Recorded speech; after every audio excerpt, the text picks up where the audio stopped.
This is Global Maritime News, the podcast, bringing you the most impactful news reports and analysis across the global shipping and supply chain industry over the past half week.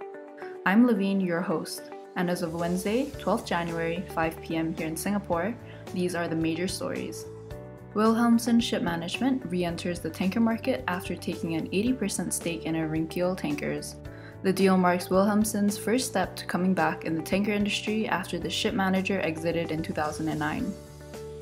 An Ocean Network Express container ship has suffered a container stack collapse while en route to New York through the North Atlantic.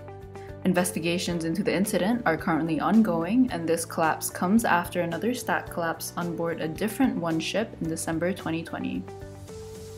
The Everlot ship is now considered the world's largest container ship. According to the China State Shipbuilding Corporation, Evergreen's upsized container ship is a new record breaker in the sector as a Megamax 24 type vessel. New data released by Sea Intelligence indicates that containers are taking twice as long to reach their destination as compared to the pre-pandemic period. They have warned that based on all the available data, congestion and bottlenecks are continuing to worsen in 2022. Relatedly, congestion hits the Port of New York and New Jersey as COVID cases spike.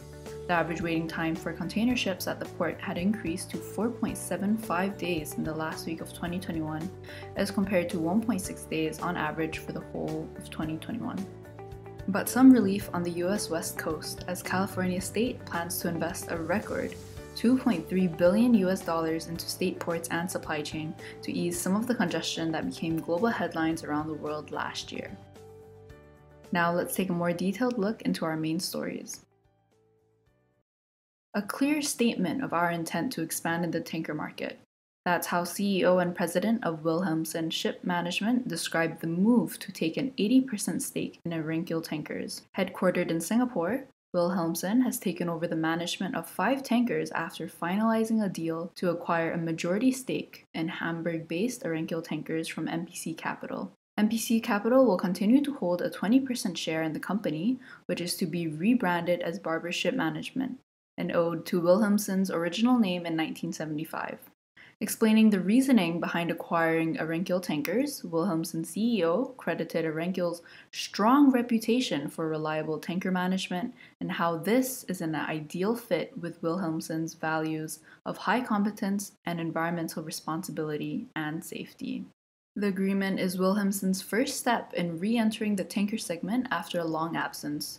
The ship manager exited the tanker market back in 2009 by selling its former subsidiary, International Tanker Management, but they reversed this decision 2 years later due to an improved tanker regulatory regime. Wilhelmsen also acknowledged that the tanker market has changed dramatically over the past decade in terms of quality and safety, with much better regulation on the competent side, thus giving them the confidence to mark their re-entry into the tanker business with this key acquisition. Another Ocean Network Express vessel has been hit by a container collapse in the North Atlantic. Occurring 4 days ago on the 13,900 TEU Madrid Bridge, the ship was passing through the North Atlantic en route to New York. The Singapore-based ship owner stated that investigations into the incident are ongoing and further information will be provided once available.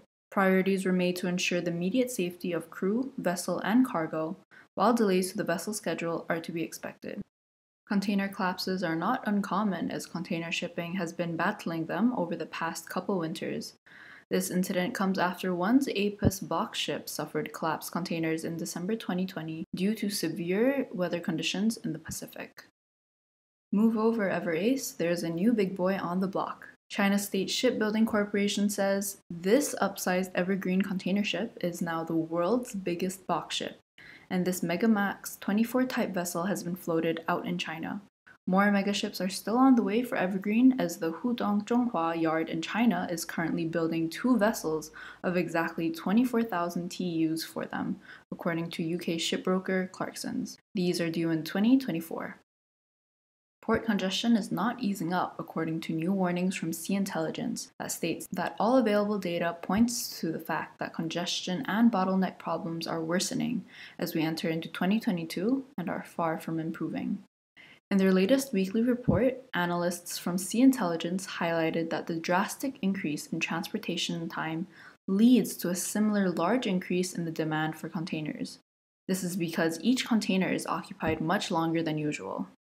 San Francisco-based freight forwarding and customs brokerage firm Flexport generates the Ocean Timeliness Indicator, a weekly measurement of the time it takes from the time cargo is ready from the exporter to the time it is delivered to the importer. So on the Trans-Pacific eastbound, prior to the pandemic in 2019, the average time was about 45 to 50 days.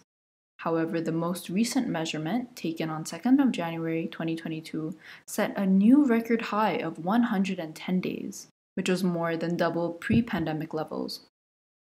Adding on to this, a new shipping report from investment bank Jefferies foresees rates to hit record highs in coming weeks. Describing a perfect storm of port congestion and inefficiencies on the supply side, as well as the pandemic boosting consumer spending on the demand side, the sky-high container freight rates we've been seeing in the past year are likely to climb even further. Port congestion has now hit the east coast of the US. A spike in the number of port workers in quarantine for COVID-19 has caused the Port of New York and New Jersey to be congested. Waiting time for container ships at the port has more than doubled from an average of 1.6 days last year to 4.7 days in the last week of 2021, according to the Port Authority's website. The number of longshoremen unavailable for work was reported to be running at about 350 per day, causing significant disruption to their manpower allocation. In addition to COVID-related worker quarantines last week, the port also saw disruptions to operations from heavy snowstorms. So compared to West Coast gateway ports of Los Angeles and Long Beach, the East Coast port was largely unaffected by delays and congestion last year. Over on the US West Coast, there's some relief for ports as California plans to invest a record $2.3 billion in the state's ports and supply chain. Unveiled in California Governor Gavin Newsom's 2022 to 2023 state budget proposal, it comes at a much-needed time as congestion at key gateway ports of Los Angeles and Long Beach have become a global news story since last year, with containers queuing for more than 3 weeks just to enter the port. The proposed budget was applauded by the Port of Los Angeles as their executive director stated that it will help address bottlenecks in their supply chain, accelerate the delivery of critically needed projects like a first-of-its-kind goods movement workforce training campus, cargo support facilities, digitalization enhancement, and zero-emission equipment and charging infrastructure. In other news, there's a new bulk operator and pool manager on the block. Blue Pool, a new exciting venture combining a dry bulk operator and a pool, has launched in Athens. Supported by various blue-chip market participants, it will be the first dry bulk platform of its kind in Greece, the world's leading dry ship-owning center. Blue Pool Trading, based in Kifisa, is touted as Greece's first bulker platform of its kind. It stated that they would deploy its funds by chartering in Panamax vessels on period terms while monitoring and hedging cash flow and market risks with freight derivatives. Blue Pool will run a Panamax pool concurrently.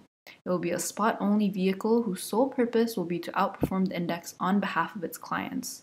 It will do so by capitalizing on its size and employing advanced index hedging techniques. So according to the company, the pool will commercially manage Blue Pool's chartered-in fleet as well as third-party owned vessels. So that is all for now. If you want to comment on this podcast and the topics that we have covered, you can send us an email. The address is maritimenewspodcast@gmail.com. You can also find us on Instagram, Facebook, and LinkedIn at Global Maritime News. I'm Levine Tan, and until next time, goodbye.